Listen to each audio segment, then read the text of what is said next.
Les amis, le football est parfois cruel. Je me suis octroyé une petite pause à S Saint-Étienne en me disant que je pouvais pour une fois varier mes loisirs et je restais en plus sur une très belle finale de Coupe d'Afrique des Nations, donc je voulais pas gâcher mon plaisir. Et cette équipe des Verts décide de coller une manita 5-0 face à l'équipe de Troyes. Le foot est cruel, comme je l'ai dit dans le titre de la vidéo, mais bon, l'objectif de cette vidéo n'est pas de vous faire l'analyse du match, je l'ai pas vu, donc je pourrais pas vous en parler, mais de voir un petit peu dans quel contexte cette victoire s'inscrit. Donc on est parti et on va revenir ensemble sur ces points-là. Tout d'abord, un petit tour du côté du classement, puisqu'avec cette victoire, la S Saint-Étienne reprend la 7e place qu'ils avaient perdu un petit peu plus tôt, notamment avec les 2 défaites face à Amiens et à Dunkerque. Et du coup, eh bien, Saint-Étienne donc remonte un petit peu au classement et se rapproche bien évidemment des places de barragistes. Maintenant, cette victoire colle aussi avec le retour de Sissoko de la CAN, qui fait en plus un très bon match, il semble-t-il, en tout cas des images que j'ai pu voir, et c'est plutôt une bonne chose pour Saint-Étienne de récupérer Sissoko dans une attaque qui était un petit peu en difficulté depuis ces dernières rencontres. Donc ça, c'est plutôt l'avantage. Il y a autre chose qui m'a beaucoup marqué dans les images que j'ai pu voir de la rencontre, c'est l'émotion d'Yvan Masson sur le but qu'il a marqué, et je trouve ça très intéressant aussi mentalement pour l'ensemble de l'équipe.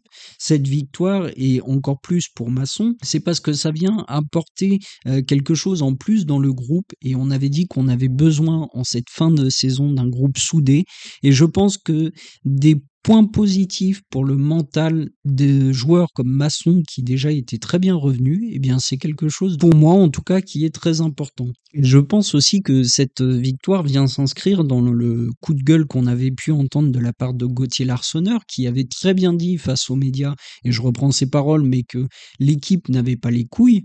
Et ben ce soir, pour le coup, on peut dire qu'ils les ont eus. Maintenant, on va pas s'enflammer parce que on avait vu face à Bastia notamment, moi j'avais dit que le match avait été assez intéressant, notamment dans le pressing haut des Stéphanois, et puis après, bah, on a vu ce que ça avait donné. Dans les matchs suivants, c'était beaucoup moins bien. Et puis face à un adversaire quand même qui est assez faible, tu colles une manita, c'est très bien, mais cette victoire-là, il fallait aussi aller la chercher face à Dunkerque, qui était un profil un petit peu similaire que 3 et on n'a pas réussi à le faire. Donc il faudra bien évidemment confirmer cette victoire maintenant samedi prochain face à Angers, parce que pour le moment il y a rien de fait, mais en même temps c'est très bien de revenir aussi dans une dynamique positive, et ça de toute façon c'est que bon pour le mental de la S Saint-Étienne. Et on disait que le gros problème aussi dans la vidéo qu'on avait pu faire notamment avec DX et Orunda SSE, que le gros problème de cette équipe était surtout au niveau mental. Donc déjà, voilà, d'un point de vue dans la tête, ça peut que faire du bien de ramener ces 3 points, et d'autant plus à Geoffroy Guichard, où on sait que sur ces dernières rencontres, c'était très compliqué. Maintenant, comme je l'ai dit, bah, on va pas s'enflammer, il va bien évidemment falloir attendre la suite et le match face à Angers ce week-end pour confirmer déjà qu'il y a eu un changement, un déclic, et peut-être aussi que le retour des joueurs qui étaient sélectionnés pour la CAN, on a parlé notamment de Sissoko, je pense que de toute façon c'est quelque chose qui nous a déjà posé beaucoup de problèmes, le départ de Sissoko à la CAN, parce que c'est un joueur qui dans cette équipe apporte quelque chose en plus. Là j'ai vu aussi sur les images, notamment dans sa capacité à jouer dos au jeu, ça permet de trouver des ouvertures, notamment comme on a pu le voir sur les buts, pour un Mboukou qui est capable de faire les différences en 1 contre 1. Bon, voilà, j'ai vu les images, et en tout cas de ce que j'ai vu, c'était plutôt positif, mais maintenant, voilà, cette équipe est capable du meilleur comme du pire cette saison, mais la victoire est plutôt positive en ce sens-là. Les amis, merci d'avoir suivi cette courte vidéo. Bien évidemment, je me ferai pas avoir.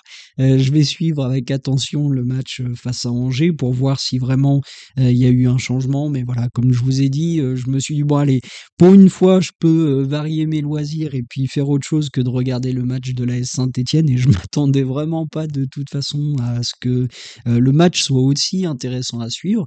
Mais maintenant, comme je l'ai dit, voilà, il faut pas s'enflammer parce que ce genre de performance, on l'a vu aussi et derrière on est très vite retombé dans nos travers, donc il faut bien évidemment rester sérieux. Comme je l'ai dit dans les têtes, c'est une victoire qui va faire beaucoup de bien parce que mentalement cette équipe commençait à avoir du mal.